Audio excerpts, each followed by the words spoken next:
আমরা ওই রবের ইবাদত করব যিনি আমাদেরকে সৃষ্টি করেছেন, আমাদেরকে জীবন দিয়েছেন, আমাদেরকে রিজিক দিচ্ছেন। তিনি হচ্ছেন আমাদের রব আল্লাহ। আমরা সেই রবের গোলামি করব, সেই রবের হুকুম মানব। আমরা তার হুকুম ছাড়া আর কারো হুকুম মানব না। আমরা ঈমান আনার সময় বলছি লা ইলাহা ইল্লাল্লাহ মুহাম্মাদুর রাসূলুল্লাহ। আল্লাহ ছাড়া আর কারো বিধান আমরা মানব না। আল্লাহ হচ্ছেন একমাত্র ইলাহ, তিনি ছাড়া আর কোনো ইলাহ নেই, তিনি ছাড়া আর কোনো বিধানদাতা নেই। আমরা সেই রবের বিধান মানব যিনি আমাদেরকে সৃষ্টি করেছেন। আমরা মহান আল্লাহর বিধান ছাড়া আর কারো বিধান মানব না। এবং মুহাম্মদুর রাসূলুল্লাহ আমাদের কাজ কর্ম সকল কিছু একমাত্র মুহাম্মদ সাল্লাল্লাহু আলাইহি সাল্লামের আদর্শ দেখানো পদ্ধতিতেই হতে হবে, এর ব্যতিক্রম করা যাবে না। রাসূল পাক সাল্লাল্লাহু আলাইহি সাল্লামের যুগে মানুষ শিরক করত, মূর্তি পূজা করত, মূর্তি পুরোহিতদের অনুসরণ করত, তাদের বিধান তাদের আইন কানুন নিয়ম নীতি অনুসরণ করত। লাত মানাত উজ্জাদের পুরোহিত যারা ছিল তাদের আইন কানুন মানুষ মানত।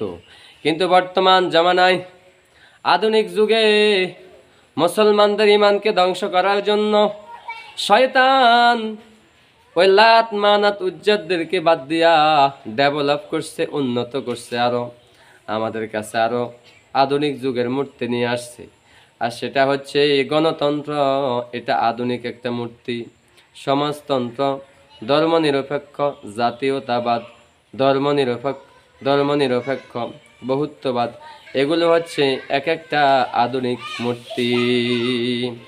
আর বর্তমান সময়ে আল্লাহর বিধান ছেড়ে মানুষ এই গণতন্ত্র পুরোহিতদের বিধান মেনে আল্লাহর সাথে শিরক করে, জাতীয়তাবাদের পুরোহিতদের অনুসরণ করে, তাদের বিধান তাদের আইন কানুন মেনে চলে, আল্লাহর সাথে শিরক করছে।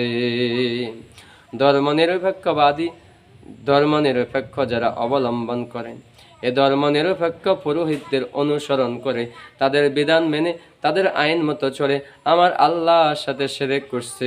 এই জন্য আল্লাহ পাক রব্বুল আলামিন কোরআনুল কারিমে জানিয়ে দিয়েছেন, সূরা তাওবার 31 নম্বর আয়াত, ইত্তাখাযু আহবারাহুম ওয়া রুহবানাহুম আরবাবাম মিন দুনিল্লাহি ওয়াল মাসীহ ইবনে মারইয়াম।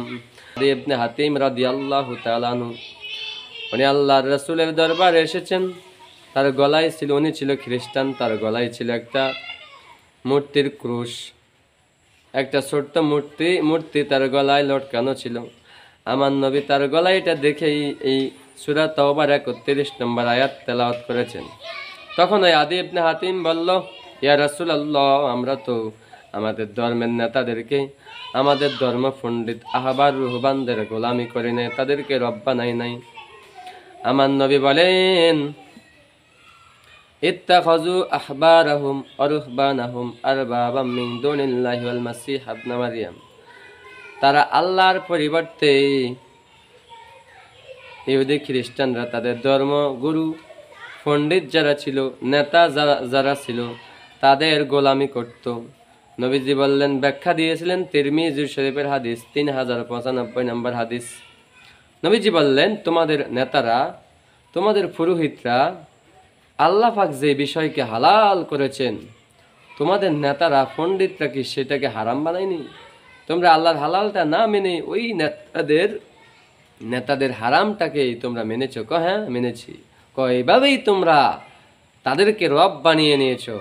আজকেও বাংলাদেশের ভিতরে, সারা বিশ্বের ভিতরে দেখেন, এই গণতন্ত্রের পুরোহিত যারা, তারা সংসদে গিয়ে, পার্লামেন্টে গিয়ে আমাদেরকে নতুন নতুন বিধান দিচ্ছে, আইন বানিয়ে দিচ্ছে আমাদেরকে, যেটা আল্লাহর বিধানের সাথে সাংঘর্ষিক, আল্লাহর বিধানকে পরিবর্তন করে দিচ্ছে।